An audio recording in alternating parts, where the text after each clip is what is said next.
Assalamualaikum warahmatullahi wabarakatuh. Baik soleh-soleha, materi kita hari ini yaitu tentang gerak lurus beraturan. Apa itu gerak lurus beraturan? Yaitu suatu gerak lurus yang mempunyai gerak konstan, maka nilai percepatannya A sama dengan 0. Berikut rumusnya.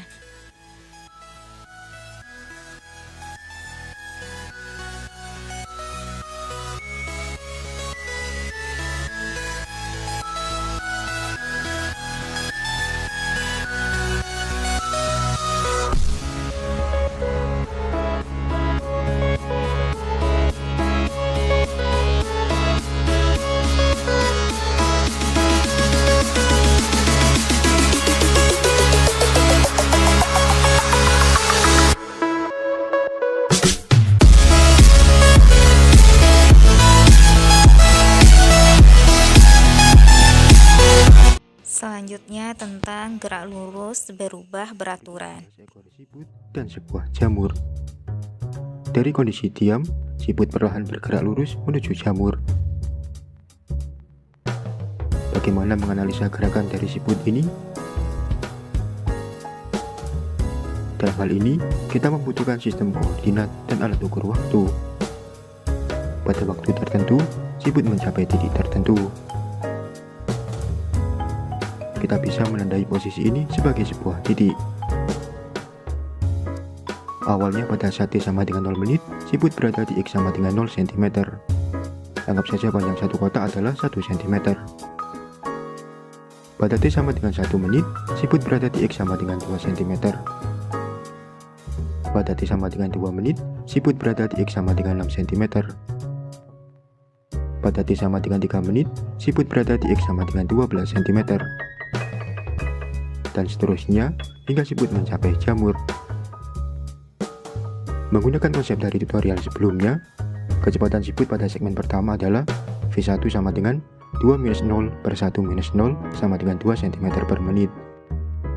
Kecepatan siput pada segmen kedua adalah V2 sama dengan 6 minus 2 per 2 minus 1 sama dengan 4 cm per menit. Kecepatan siput pada segmen ketiga adalah V3 sama dengan 12 minus 6 per 3 minus 2 sama dengan 6 cm per menit. Dan seterusnya hingga mencapai V5. Ternyata, semua segmen dalam selang waktu yang sama memiliki kecepatan yang berbeda-beda. Namun demikian, selisih kecepatan antar segmen adalah tetap. Dalam kasus ini, selisihnya adalah 2 cm per menit.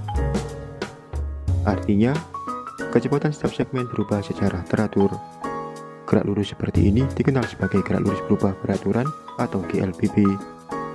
Gerak lurus berubah beraturan dapat didefinisikan sebagai gerak suatu benda pada lintasan garis lurus dengan perubahan kecepatan yang tetap. Ini adalah seri pengenalan dari GLBB. Selanjutnya percepatan.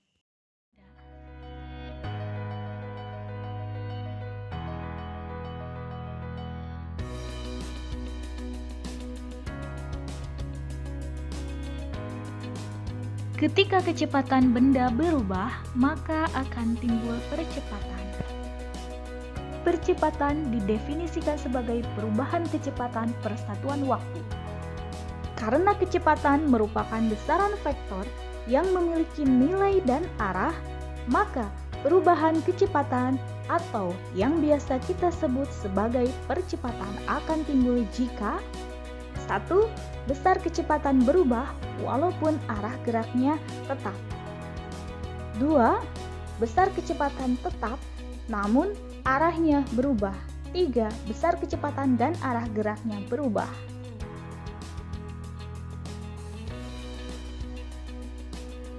Pada lintasan AB, mobil bergerak dengan kecepatan 10 meter per sekon. Demikian juga pada lintasan BC, mobil bergerak dengan kecepatan tetap 10 meter per sekon. Apakah mobil tersebut mengalami percepatan? Mobil tidak mengalami percepatan karena kecepatannya tetap. Ilustrasi kedua, mobil bergerak dari A ke B kemudian membelok ke C namun dengan besar kecepatan yang tetap 10 meter per sekon. Apakah mobil mengalami percepatan? Mobil mengalami percepatan karena arah geraknya berubah. Ilustrasi ketiga, mobil bergerak dengan kecepatan 10 meter per sekon, kemudian pada titik B membelok dan melambat dengan kecepatan 5 meter per sekon. Apakah mobil mengalami percepatan?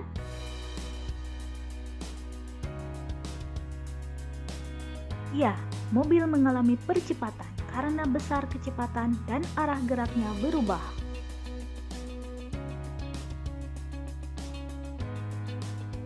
Nilai percepatan dapat dihitung dengan membagi perubahan kecepatan dengan waktu.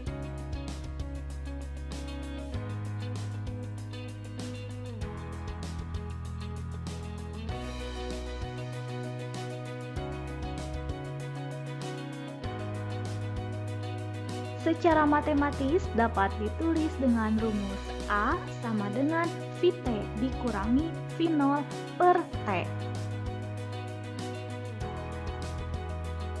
Kecepatan bisa bernilai positif, bisa juga bernilai negatif. Percepatan yang bernilai negatif disebut juga dengan perlambatan.